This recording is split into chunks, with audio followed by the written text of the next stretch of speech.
Uy. Kinsa man ning padung diri? Saman doy. Dam, ay Nasaag man ka di sa akong yuta doy. ay, suri-suri lang ko dam. Si suroy. Ngita lagi kong katrabahoan dam og naa kay bakante diha nga kuan ipatrabaho kay Taga-asa man day ka? ay taga Pikas Barrio ra pug ko diri dam. Asa man kani agi na bay dalan ni ubos?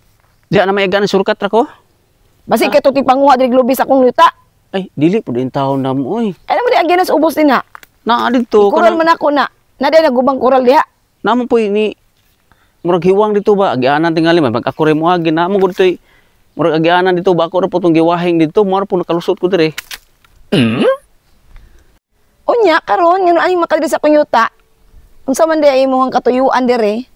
Ay nakahiring mong dam gawas sa nakahiring nakapanimaho mong ko nga ingon nila daw tong kaila ra po nako god nga naalagi daw ka dire nagpatrabaho daw ka dire manmasin lang po din taong ko dam kung nangita ka diag trabante kay mosunod lagi ko. O nakauli ko diri sa yuta nako kay ako ning giatiman kay busy kay ko dito sa syudad. Nangita lagi ko trabahante na muhurnal kay perti namang sagbutan ni akong yuta. Pero ngita ko kanang tao lagi na dili pud na luyahon kay kansi pud ta sa suhol. Kana yung mudumog jud anang kasagbutan din ha. Anang paspas og lihok di kay sige katulog nya sige nagtuba. Aw, di na ka mahagog pangita dam. Kay ako pasar na kay kunin mo ana. Sigurado jud ko. Kay hinginong may akong tuba pod. Mao na akong heater dam. Once na makaino kong tuba dam. Kusgan kay ko, kusog kay ko mulihok dam. Why pero no preno. O sa pagkapasar doy, naingon gani ko na dili ko gustuhan ng trabahante na hinginom og tuba kay kusog ang tulog, gamay lang trabaho.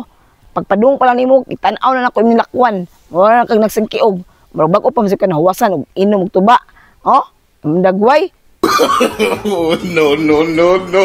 Ayaw po din taon hukmi akong barog dam. Oy, wa pa kakita sa kong tinarabahoan ako dam. Og makakita lang ka dam. Sigurado jud ka dam. Makaingon jud kag kini mo itrabante. Paspas man di ay. Mali lang day ko sa akong desisyon nga hinay lihok. Na, makainom lang ko tuba dam. Bising isa lang ka baso. Pakit-on ta jud kag unsaon pagwasi-wasi akong trabaho dam.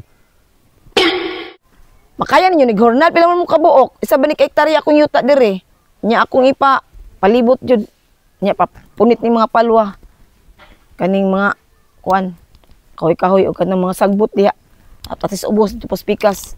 Pila man mo kabuok din trabaho dire? Na ako'y makuha dito dam nga upat nga trabante. Unya ikalima ko. Kini ang estimate na ko ani isa gini ka semana mahuman nig trabaho dam kay dako-dako pud ang area nimo kay isa ka hektarya pud baya ni. Di man ni madali-dali intag human. Kana dam isa ka semana gyud. Sure jud ko. Isa ka semana yun ni humanon. Unya inadlawan mo. Nya 5 man mo tag 200 yung adlaw. Ay, wala na ito 100 karon dam. Uy, sa unang panahon ra na. Pila man yung adlaw ng hurnal? Bagay sa opisina. Ang minimum ana karon diri 500. Mahala po ng 500. Uy, unya 5 mo kabuok. Di, 2,500 yung adlaw. Mahal kayo na. Wala man mo sa, kuan? Wala man mo sa kanang opisina, ang hurnal man mo. Uy, hago po biyan ang hurnal dam, init, ulan, naaab, gina, trabaho, mga dam. Libre pa gina siya kaon paniud to dam, kay inadlawan man, isnak buntag, isnak hapon, mao na siya dam. Medyo mahal-mahal man. Nya libre pa jud kaon madak-an ko gasto. Ngita na siyo kog lain basin napay laing mga apply diri hurnal. Kay ngita tag ka ng barato-barato. Pakyawan lang siguro akong bayad ana kay para di ko magproblema pakaon. Kay wa bay muluto. Na, wa jud kay laing makuha di mga hurnal sa bukid dam. Ako ra gid dam. Kay uban mga tao diri dam, narabaho biya sa gingan nya, narabaho pi syudad, maglisod jud ka dam. Ikaw ra gyud. Ikaw ra gyud ang mga hunali diri sa bukid. Unsa di mo nahuman doy? Ngano ikaw ra man ay nahuman? Oh, ako ra may nakahuman og diri sa bukid. Mao nang musukol ko hurnal.